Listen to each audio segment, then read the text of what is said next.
সে থাকবে আজকে কাশিমপুর কারাগারে। আর সেই ফ্যাসিস্ট রাষ্ট্রপতিকে বিএনপি সরকার সমর্থন করছে। তারা যদি জুলাই বাস্তবায়ন না করে আর 5-6 বছর পর তো ভাই আমাদেরকে ধরে ধরে জেলে পড়বে। আমরা ছাত্ররা যদি শেখ হাসিনাকে বাংলাদেশ থেকে বিতাড়িত না করতাম তাহলে কি আজকে বিএনপি সরকার ক্ষমতায় আসতে পারতো? বিএনপি আজকে এত বড় গাদ্দারি আমাদের সাথে করতে পারবে? জুলাই সনদকে বাস্তবায়ন করতে হবে, করতে হবে। নির্বাচনের পর বিএনপি সরকার ক্ষমতায় আসলো, কিন্তু রেখে গেল কি? সেই স্বৈরাচারী রাষ্ট্রপতিকে কিন্তু তারা রেখেই গেল। এই আজকে কি রাষ্ট্রপতির কি আজকে এখানে বসার কথা ছিল? আজকে কি তার সংসদে বসার কথা ছিল? তার আজকে থাকার কথা ছিল জেলে। সে থাকবে আজকে কাশিমপুর কারাগারে। আর সেই রাষ্ট্রপতি, সেই ফ্যাসিস্ট রাষ্ট্রপতিকে বিএনপি সরকার তাদেরকে সমর্থন করছে। এটা কেমন? এটা কি আমরা কখনো মানতে পারবো? এটা তো আমাদের জুলাইয়ের যোদ্ধাদের উপর তাদের অবহেলিত করা হচ্ছে। আজকে তো জুলাই সনদ বাস্তবায়ন হচ্ছে না তাদের জন্য। এটাকে কিভাবে জুলাই সনদ বাস্তবায়ন করা হয় যেখানে এই ফ্যাসিস্ট রাষ্ট্রপতি এই সংসদ ভবনে বসেছে? আমরা কি এটা কখনো মেনে নিতে পারবো? এটা কখনোই আমরা মানতে পারবো না।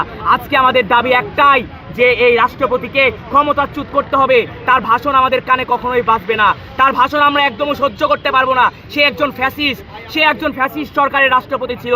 বিএনপি সরকার আমাদের সাথে এটা কেমন করে করতে পারলো?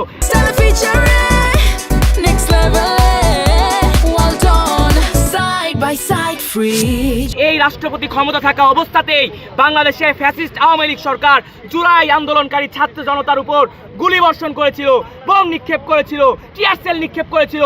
আমরা সেই রোদের মধ্যে টিয়ার সেলের গ্যাস আর ধুলো ইট পাটকেল রড নিয়ে সেই পুলিশদের সাথে আমরা যুদ্ধ করেছিলাম। আমাদের রক্ত ঘাম সব কি আমরা এত সহজে ভুলে যাব? কখনোই না। আর সেই ফ্যাসিস্ট রাষ্ট্রপতি আজকে এই সংসদে ভাষণ দিবে, এটা কিভাবে সম্ভব ভাই? আমার মাথায় ঢুকতেছে না, এটা কিভাবে সম্ভব? আপনারা বলুন, এটা কি কখনো মানা যায়? আমরা বাংলাদেশের একজন স্বাধীন নাগরিক হয়ে আমরা জুলাই আন্দোলন করলাম, জুলাই যোদ্ধা হিসেবে নিজেদের পরিচয় করলাম। আজকে জুলাই সনদ বাস্তবায়নের উপর বড় প্রশ্ন হয়ে দাঁড়াচ্ছে। কেন রে ভাই? হ্যাঁ ভোট দিলাম গণভোটে, সবাই আমরা হ্যাঁ ভোট দিয়ে আমরা বাংলাদেশের হ্যাঁ ভোটটাকে জয় করলাম। তাহলে আজকে হ্যাঁ ভোটটাকে নিয়ে কেন প্রশ্ন করা হচ্ছে? হ্যাঁ, আজকে আমাদের আশঙ্কায় থাকতে হয় হ্যাঁ ভোট বাস্তবায়ন হবে কি হবে না। কেন আজকে জুলাই সনদকে নিয়ে আমাদের কেন ভয় থাকবে? আমরা যদি ছাত্ররা যদি রাজপথে না নামতাম, আমরা ছাত্ররা যদি সেদিন ফ্যাসিস্ট সরকার শেখ হাসিনাকে যদি বাংলাদেশ থেকে বিতাড়িত না করতাম তাহলে কি আজকে বিএনপি সরকার ক্ষমতায় আসতে পারতো? গত আগামী 20 বছরেও বিএনপি সরকার ক্ষমতা আসতো না, পারতো না ভাই, লিখে দিতে পারি। কারণ যতবার নির্বাচন হয়েছে ততবারই আমরা দেখেছি আওয়ামী লীগ সরকারের অধীনে নির্বাচন হয়েছে, একটি নির্বাচন সুষ্ঠু নির্বাচন হয় নাই। আমি বলতে পারি আওয়ামী লীগ সরকার আমলে যতবার ভোট দিতে গিয়েছি আমি বিএনপির ব্যালট পেপারে ভোটটা দিয়েছিলাম, কিন্তু একটা বারও বিএনপি ক্ষমতা আসতে পারেনি। কেন আসতে পারো নাই?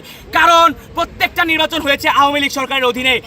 আজকে বিএনপি সরকার ক্ষমতা আসলো এই ছাত্র জনতার আন্দোলনের মাধ্যমেই। আর বিএনপি আজকে এত বড় কি গাদ্দারি আমাদের সাথে করতে পারবে? তারেক রহমান নিজের মুখে বলেছিল ব্যালট পেপারে সবাই হ্যাঁ ভোট দিবে। আজকে তাহলে কিসের ভাই, কিসের হ্যাঁ ভোটে প্রশ্ন দাঁড়াচ্ছে? কেন হ্যাঁ ভোটে দাঁড়াচ্ছে? এটা কখনোই আমরা মানবো না, মানবো না, মানবো না। জুলাই সনদকে বাস্তবায়ন করতেই হবে। আর চুপ্পু, এই চুপ্পুকে পদত্যাগের দাবি জানাচ্ছি, উনাকে অপসারণ করতেই হবে।